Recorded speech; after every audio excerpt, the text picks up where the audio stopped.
Good evening, children. Today's our topic, our earth, 9th class, first chapter. దాని గురించి మనం ఈరోజు డిస్కస్ చేద్దాం. We live on this earth long ago with millions of other animals, plants and microorganisms. We humans being arrived on earth about 1 lakh years ago, more than another animal, human beings that been trying to make the earth a better place to live in. We have been constantly trying to change ourselves and our surroundings in this process. We have entered into conflicts with other inhabitants of the earth and amongst ourselves.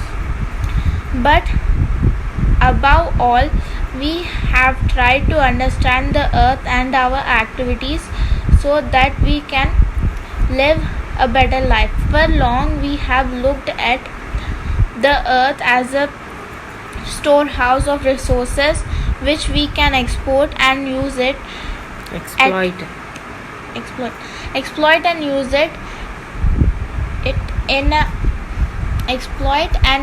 it at will. Gradually some of us have started realizing the fallacy of this viewpoint. Our recklessness exploitations of the earth, we have meant the destruction of our forests, rivers, hills, fellow animals and even fellow human beings. This has resulted in what many are calling the environmental crisis, like global warming and poisoning of our soil, water and air. Today more than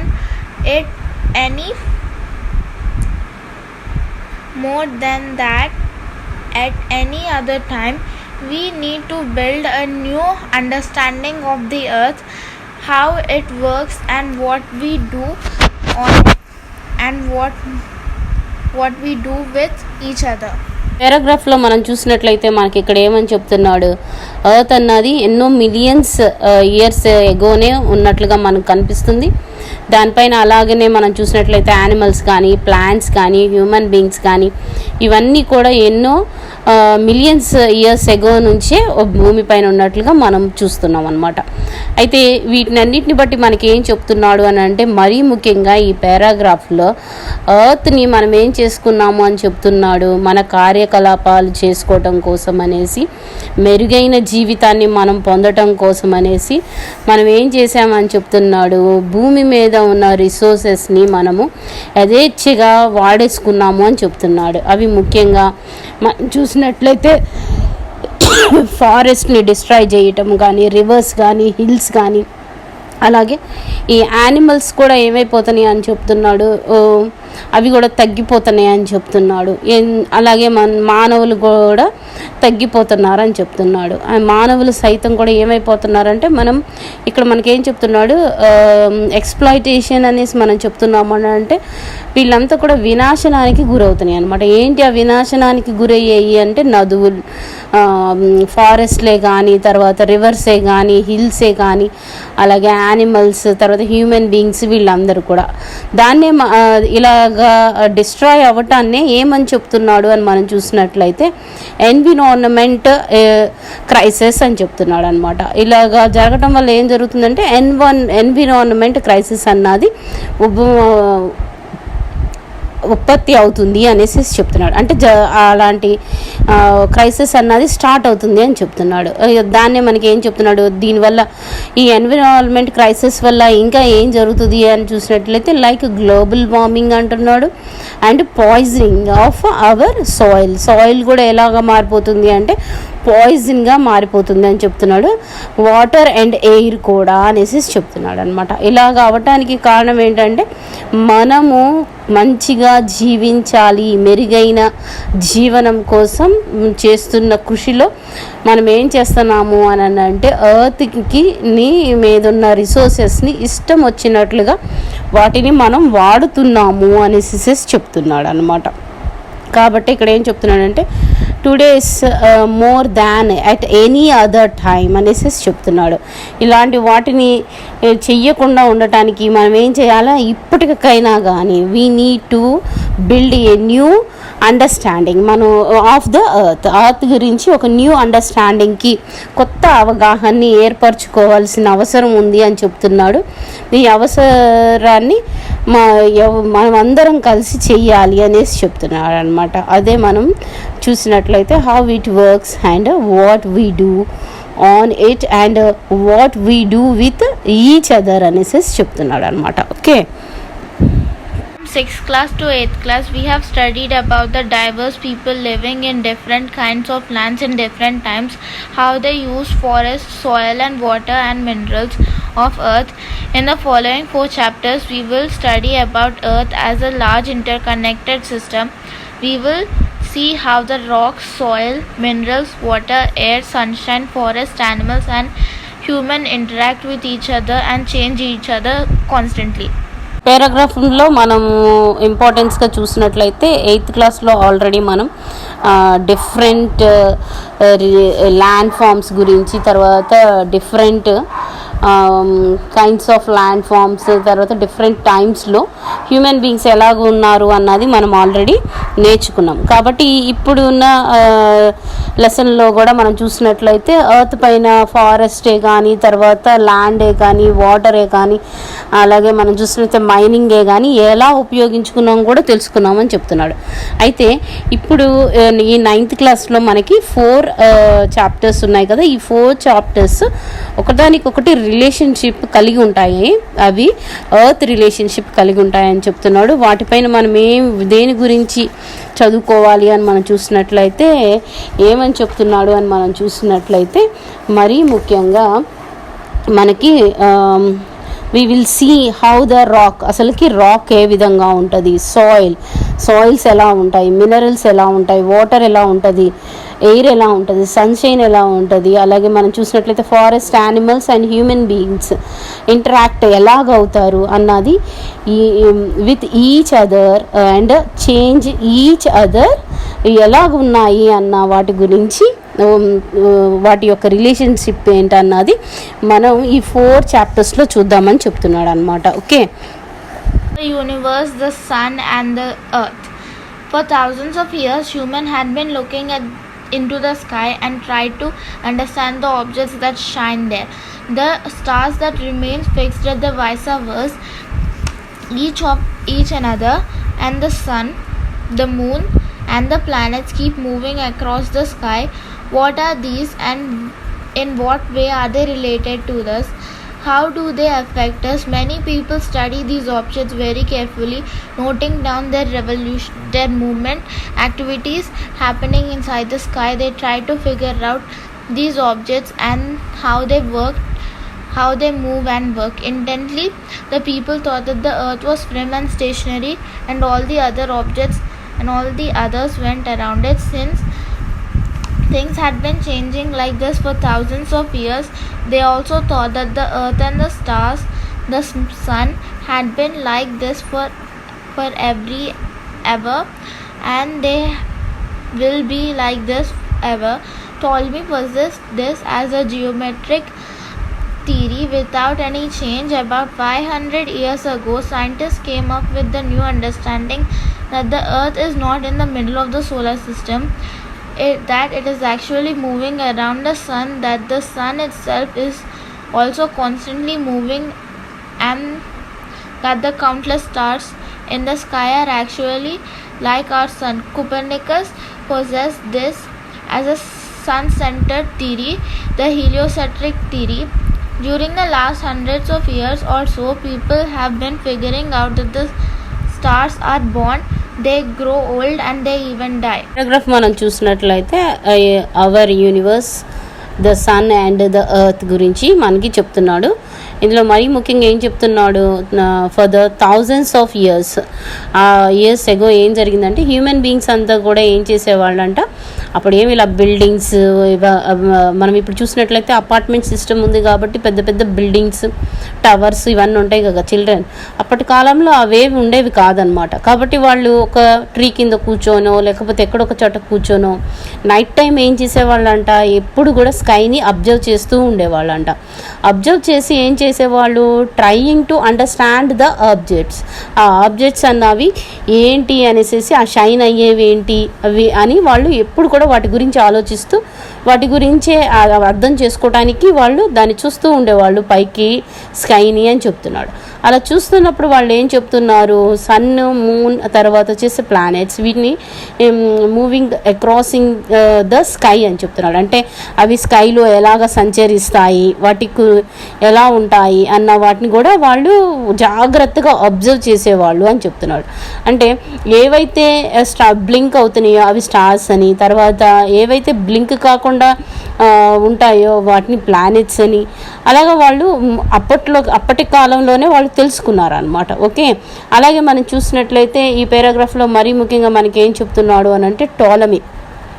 ఈ Ptolemy యొక్క theory ఏంటి అని అంటే ఆయన వచ్చేసేసి మనకి ఏం చెప్తాడంటే ఎర్త్ మిడిల్గా ఉన్నది, ఎర్త్ మిడిల్లో ఉండటం వల్ల ఎర్త్ చుట్టే సన్, మూన్, తర్వాత మిగతా ఏవైతే ఆబ్జెక్టివ్స్ ఉన్నాయో ప్లానెట్స్ అవన్నీ తిరుగుతూ ఉంటాయి అని చెప్తాడు అనమాట.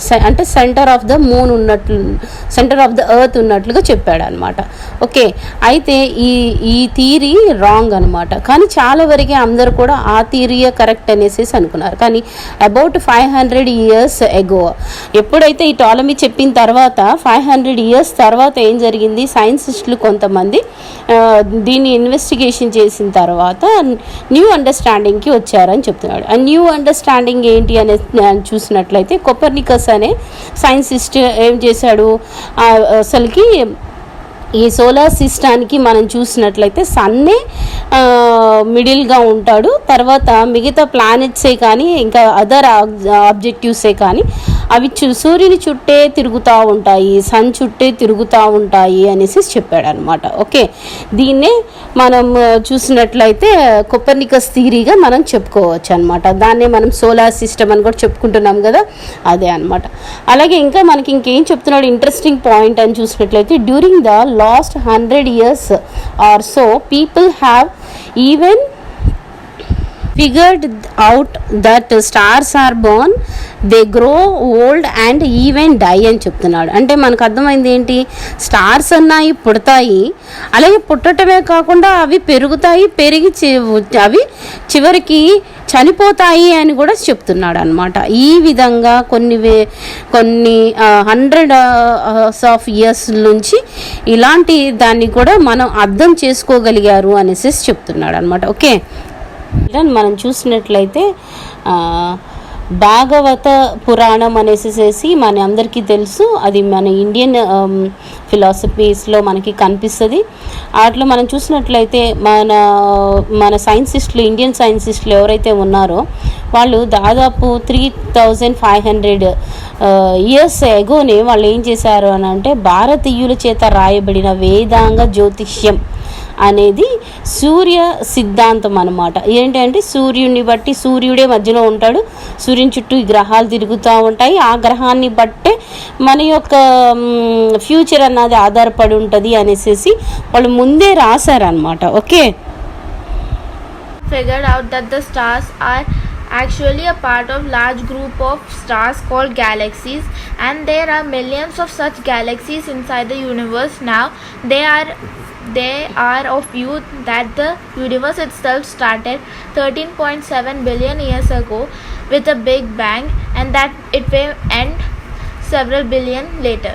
ఇక్కడ మనం చూసినట్లయితే మనకి ఈ పారాగ్రాఫ్లో బిగ్ బ్యాంగ్ థియరీ గురించి చెప్తున్నాడు. అసలు బిగ్ బ్యాంగ్ థియరీ అంటే ఏంటి అనేసి మనకి ఎగ్జామ్స్లో 2 మార్క్స్కి ఎక్కువగా అడుగుతూ ఉంటారు. మనం చూసినట్లయితే అసలుకి ఈ గెలాక్సీ అన్నది ఎప్పుడు ఏర్పడింది అని మనం చూసినట్లయితే ఎన్నో మిలియన్స్ ఇయర్స్ ఎగో ఏర్పడిందని చెప్తున్నాడు. దాని లోపలంతా కూడా ఏముంటాయి అంటే parts of large group of stars ఉంటాయని చెప్పుకుంటున్నాం కదా. అంటే స్టార్స్ ఎక్కువగా ఉన్న స్టార్స్ మనకి మిలియన్స్ ఆఫ్ స్టార్స్ ఒక గ్రూప్గా ఉన్నట్లుగా కనిపిస్తుంది అని చెప్తున్నాడు. అలా గ్రూప్గా ఉన్న స్టార్స్ తర్వాత అవి పుడతాయని మనం ఆల్రెడీ తెలుసుకున్నాము. తర్వాత అవి గ్రో అవుతాయి, ఓల్డ్ అవుతాయి. ఆ నెక్స్ట్ మనం చూసినట్లయితే అవి ఎండ్ కూడా అవుతాయి, డై అవుతాయి అని చెప్పుకుంటాం. అలా డై అయ్యే టైమింగ్లోనే మనకి చెప్తుంది ఏంటంటే, ఇక్కడ మనకి ఏం చెప్తున్నాడు అని అంటే, పెద్ద పేలుడు అన్నది సంభవించింది అన్నాడు. అది యూనివర్స్లో ఎప్పుడు స్టార్ట్ అయింది అని అంటే 13.7 బిలియన్స్ ఇయర్స్ ఎగో అని చెప్తున్నాడు. అదే మనం చూసినట్లు బిగ్ బ్యాంగ్ అంటున్నాడు, అంటే పెద్ద విస్ఫోటకం అన్నది సంభవించింది అనమాట. ఓకే, ఇలాగ జరగటం వల్ల ఏం జరిగిందని చెప్తున్నాడు. ఎప్పుడైనా గ్యాలక్సీసే మనం చూసినట్లయితే ఎండ్ ఇప్పుడు పుట్టాయని చెప్పుకుంటున్నాం, అలాగే ఇవి ఎండ్ కూడా అవుతాయి. అలా ఎండ్ అవటానికి ఏమవుతుందని చెప్తున్నాడు, మళ్ళీ బిలియన్స్ ఆఫ్ ఇయర్స్ తర్వాత, సెవరల్ బిలియన్స్ ఆఫ్ ఇయర్స్ తర్వాత ఏమవుతుంది, అది ఎండ్ కూడా అవుతుంది అనేసి మనకి చెప్తున్నాడు అనమాట. అంటే కొన్ని లక్షల వేల సంవత్సరాల తర్వాత మళ్ళీ ఈ యూనివర్స్ అన్నది ఎండ్ అవుతుంది అనేసి ప్రస్తుతం మనం ఉన్న సైంటిస్టుల యొక్క అభిప్రాయం అనమాట. Okay, this galaxies were formed, within galaxies stars were formed, and around many stars planets were formed and went around them. In our lives things move very fast, things change every moment. However, these astronomical changes take place over thousands and even millions of years. పారాగ్రాఫ్లో మనం చూసినట్లయితే Galaxy వల్ల ఎన్నో galaxies ఏర్పడినట్లుగా మనకు కనిపిస్తుంది. అలాగే stars form అయినట్లుగా కనిపిస్తుంది. Stars నుంచి మనం ప్లానెట్స్ ఫామ్ అయినట్లుగా చూస్తున్నాం. అలాగే ప్లానెట్స్ కనిపిస్తూ ఉంటాయి మనకి. ఇవే కాకుండా మనకి ఏం చెప్తున్నాడంటే, ఇన్ అవర్ లైఫ్ స్టైల్లో మనం చూసినట్లయితే ఎవ్రీ మూమెంట్ అనేది చాలా ఫాస్ట్గా జరిగిపోతున్నట్లుగా కనిపిస్తుంది కదా. అయితే హవెవర్ దీస్ ఒకవేళ పైన జరిగే ఈ గ్యాలక్సీస్లో మనం చూసినట్లయితే ఈ స్టార్స్ పుట్టడమే కానీ, ప్లానెట్స్ అన్నవి పుట్టడమే కానీ, అవన్నీ కూడా ఏం జరుగుతాయి అంటున్నాడు, థౌజండ్స్ అండ్ మిలియన్స్ ఆఫ్ ఇయర్స్లో వాటికి చేంజెస్ అన్నవి జరుగుతాయి అని చెప్తున్నాడు అనమాట. మనకి జరిగిపోయినంత ఫాస్ట్గా టైం అన్నది జరగదు. యూనివర్స్లో మాత్రం ఏదైనా కానీ ఒక చేంజ్ రావాలంటే ఆ చేంజ్కి thousands and millions of years time పడుతుంది అని చెప్తున్నాడు. Okay, Human beings are investigating and trying to understand these distant and complex phenomena.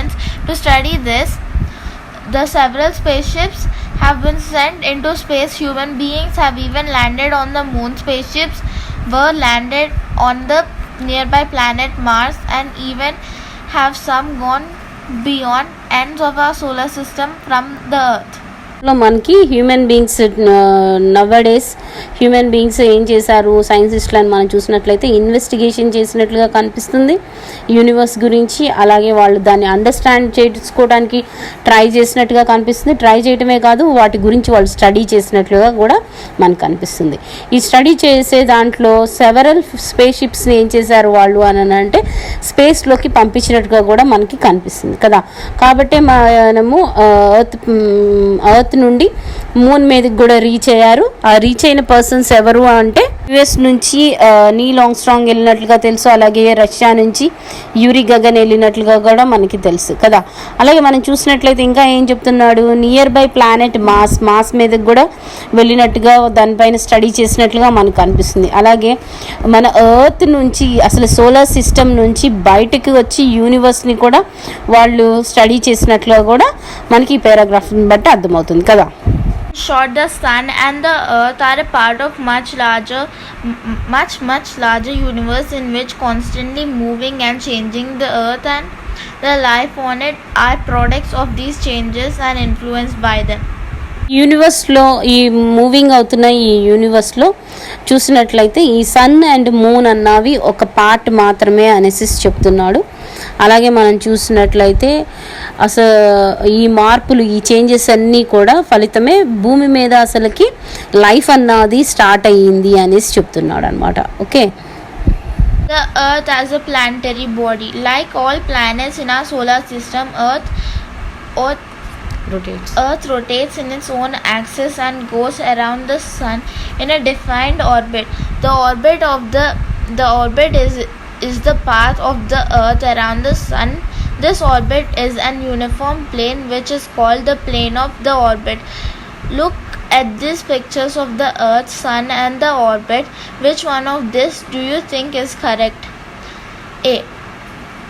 A circular path, B an elongated oval path, C a scaled oval path. For example, the Sun is in the middle of 1.4 centimeters on the one side, 1.5 on the other side. Actually, the Earth is nearly circular path as in the figure C, and the difference between the Earth's farthest point, about 152 kilometers, from the Sun is the closest point is 147 kilometers, is very small.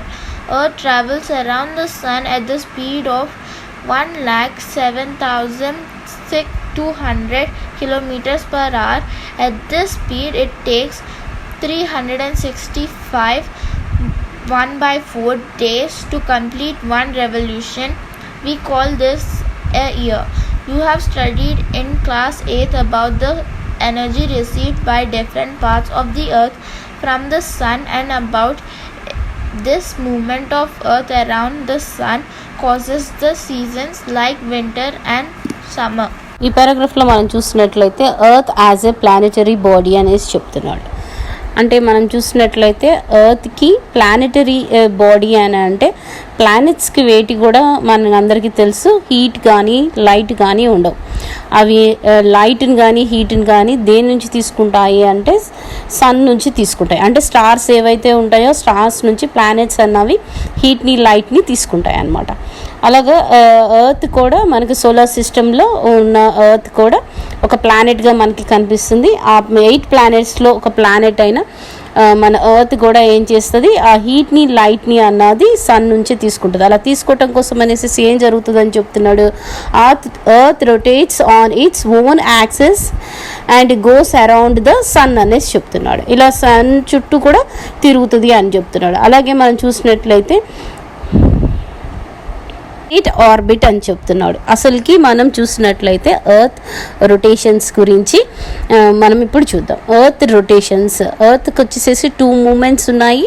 అందులో ఒకటి rotation, ఇంకొకటి revolution. మనకి ఫస్ట్గా ఈ rotation అన్నది word ఇక్కడ వచ్చింది కాబట్టి రొటేషన్ అన్నది ఎలా జరుగుతుంది, earth moves around its own axis from west to east at the speed of 1610 kilometres. 1610 kilometres స్పీడ్తో ఎర్త్ ఏం చేస్తుంది అంటే వెస్ట్ నుంచి ఈస్ట్కి అది రొటేట్ అవుతుంది ఫర్ అవర్కి. ఓకే, ఫర్ అవర్కి వచ్చేసేసి 1610 కిలోమీటర్స్ స్పీడ్తో అది తిరుగుతుంది అనమాట.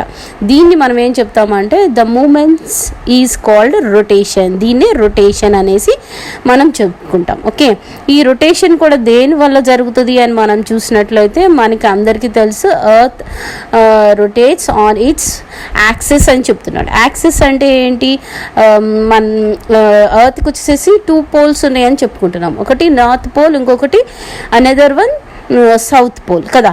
అయితే ఈ సౌత్ పోల్కి నార్త్ పోల్కి ఇమాజినరీ లైన్ అన్నది ఒక లైన్ని మనం తీసుకుంటే అది దాన్ని ఏమంటున్నాము, అది యాక్సెస్ అని చెప్తున్నాం. ఆ యాక్సెస్ ఎంతకి కొంచెం వంగి ఉంటుంది అనమాట. ఆ వంగి ఉన్న దాన్నే యాక్సెస్ ఎంత టిల్ వంగి ఉంటుంది అది అనేసి మనం చూసినట్లయితే 23.5 అలా అయితే 23.5 degrees ఏం చేస్తుంది అంటే అది కొంచెం వంగి ఉంటుంది అనమాట. దాన్ని మనం చూసినట్లయితే యాక్సెస్ అని చెప్పుకుంటాం. ఈ యాక్సెస్ పైన అది రొటేట్ అవుతుంది, ఎర్త్ రొటేట్ అవుతుంది. ఇలా రొటేట్ అయ్యేటప్పుడు దేని మీద అంటే ఒక పాత్ పైన రొటేట్ అవుతుంది. The orbit is the path అని చెప్పుకుంటున్నాం. ఒక పాత్ పైన రొటేట్ అవుతుంది. ఆ పాత్ నేమ్ ఏమని ఇచ్చుకున్నాము అని అంటే ఆర్బిట్ అని ఇచ్చుకున్నాం అనమాట. ఓకే, ఈ ఆర్బిట్ వచ్చేసి మనకి ఇక్కడ 3 ఫిగర్స్ ఇచ్చాడు. 3 ఫిగర్స్లో మనకి సన్ యొక్క పాత్ ఎలా ఉంటుందంటే సి ఫిగర్ అనేసి చెప్తున్నాడు అనమాట. ఓకే, అయితే ఈ సి ఫిగర్ పాత్ పైన రొటేట్ అవ్వే ముందు ఎర్త్ ఏం చేస్తుంది, ఇట్ సెల్ఫ్ ఫస్ట్ రొటేషన్ అంటే ఎర్త్ తన చుట్టూ తాను ఫస్ట్ తిరుగుతుంది అనమాట. అలా తిరిగినప్పుడే మనకేమవుతుంది, డే అండ్ నైట్ అన్నది ఏర్పడతాయి అన్నమాట. ఈ సన్ లైట్ ఎటువైపు పడితే అటు డే అనేసి, సన్ లైట్ పడని ఈ ఫేస్నేమో మనం నైట్ అనేసి చెప్పుకుంటాం. ఓకే, అలాగే మనం చూసినట్లయితే అసలుకి ఈ ఎర్త్ యొక్క ఆర్బిట్, అసలుకి ఈ పాత్ యొక్క the length of the earth's orbit is 965 million kilometers ఉంటుందన్నమాట. ఓకే, నెక్స్ట్ మనం చూసినట్లయితే మళ్ళీ అసలుకి సన్ నుంచి ఎర్త్కి ఎంత డిస్టెన్స్ ఉంటుంది అని మనం చూసినట్లయితే difference between the earth and sun వచ్చేసి మనం అబౌట్ 152 million కిలోమీటర్స్ ఉన్నట్లుగా మనకి కనిపిస్తుంది. ఓకే, నెక్స్ట్ మనం చూసినట్లయితే 152 కిలోమీటర్స్ వచ్చేసి సన్ నుంచి ఎక్కువ దూరం ఆర్బిట్ పాత్ పైన ఎర్త్ మూవ్ అవుతున్నప్పుడు, రొటేట్ అవుతున్నప్పుడు ఉండేదన్నమాట. దాన్ని మనం ఏమని చెప్పుకుంటాము అని చూసినట్లయితే అహీలియన్ అనేసి చెప్పుకుంటాం అనమాట. అహీలియన్ అని అంటే ఏంటి అని అంటే జూన్ 21న మళ్ళీ డిసెంబర్ 22 టైమింగ్లో ఇది ఏర్పడుతుంది అనమాట. ఇట్లాంటి టైమింగ్లో ఏం జరుగుతుంది అని అంటే అహీలియన్ అంటే సన్ నుంచి ఎర్త్ ఎక్కువ దూరంగా వెళ్తుంది అనమాట. ఓకే, అలాగే మనకి ఇక్కడ చూసినట్లయితే the sun and its closest point అని చెప్తున్నాడు. ఈ క్లోజెస్ట్ పాయింట్ వచ్చేసేసి ఎన్ని కిలోమీటర్స్ అని చెప్తున్నాడు, 147 మిలియన్ కిలోమీటర్స్ అని చెప్తున్నాడు. ఓకే, ఇలా క్లోజెస్ట్గా దగ్గరగా వచ్చేదాన్ని మనం ఏమని చెప్పుకుంటాము అని అంటే పెరహీలియన్ అని చెప్పుకుంటాం అనమాట. ఈ పెరహీలియన్ అంటే ఎర్త్ సన్కి దగ్గరగా ఎర్త్ వెళ్తుంది అనమాట. అది ఎప్పుడు సంభవిస్తుంది అని మనం చూసినట్లయితే మార్చ్ 21న తర్వాత వచ్చేసేసి సెప్టెంబర్ 23న ఈ యొక్క దగ్గరగా క్లోజర్గా సన్కి దగ్గరగా రావటం అన్నది సంభవిస్తుంది అనమాట. ఓకే, మనం చూసినట్లయితే earth travels around the sun at the speed of 1,07,200 kilometres per hour అని చెప్తున్నాడు కదా. గంటకు వచ్చేసేసి ఎర్త్ సూర్యుని చుట్టూ అంటే సన్ చుట్టూ ఎంత స్పీడ్లో తిరుగుతుంది అని చెప్తున్నాడు, 1,07,200 కిలోమీటర్ స్పీడ్తో ఫర్ అవర్కి తిరుగుతుంది అని చెప్తున్నాడు. ఇలా తిరగటం వల్ల ఏం జరుగుతుంది అని చెప్తున్నాడు, అలా తిరగటానికి ఎన్ని డేస్ పడుతుంది అని చెప్తున్నాడు. ఇట్స్ టేక్స్ 365/14 అనేసి డేస్ పడుతుంది అని చెప్తున్నాడు. ఓకే, అది కూడా దేనికి, టు కంప్లీట్ 1 రెవల్యూషన్ అని చెప్తున్నాడు. చిల్డ్రన్, అసలుకి earth takes 1 year to complete 1 revolution అంటే ఎర్త్ తన చుట్టూ తాను తిరుగుతూ అట్లాగే సూర్యుని చుట్టూ తిరుగుతూ ఉంటే దాన్ని రెవల్యూషన్ అంటాం. ఈ 365 1/4 డేస్ అన్నది నార్మల్ ఇయర్ అనమాట. ఓకే, అయితే ఈ నార్మల్ ఇయర్స్ని 4 ఇయర్స్ని కలిపితే మనకు వచ్చేసి లీప్ ఇయర్ అన్నది వస్తుంది అనమాట. ఓకే, ఈ 4 ఇయర్స్ 1/4ని మనం యాడ్ చేస్తే ఏమవుతుందంటే 1 day అవుతుంది అనమాట. అదే మనకి లీప్ ఇయర్లో కన్సిస్ట్ ఆఫ్ 366 days అని చెప్పుకుంటాం అనమాట. ఈ లీప్ ఇయర్స్కి వచ్చేసేసి నార్మల్గా ఫిబ్రవరి మంత్కి ఎన్ని డేస్ ఉంటాయి, 28 days ఉంటాయి. కానీ లీప్ ఇయర్కి వచ్చేసి చూసేళ్ళకి ఎన్ని డేస్ కనిపిస్తాయి, 29 days కనిపిస్తాయి అన్నమాట. ఓకే, అలాగే మనం చూసినట్లయితే ఈ రెవల్యూషన్ వల్లనే ఏం ఏర్పడతాయి, రొటేషన్ వల్ల డే అండ్ నైట్ అన్నవి ఏర్పడితే ఈ రెవల్యూషన్ వల్ల సీజన్స్ అన్నవి ఏర్పడతాయి అనేసి చెప్పుకుంటున్నాం అనమాట. ఓకే.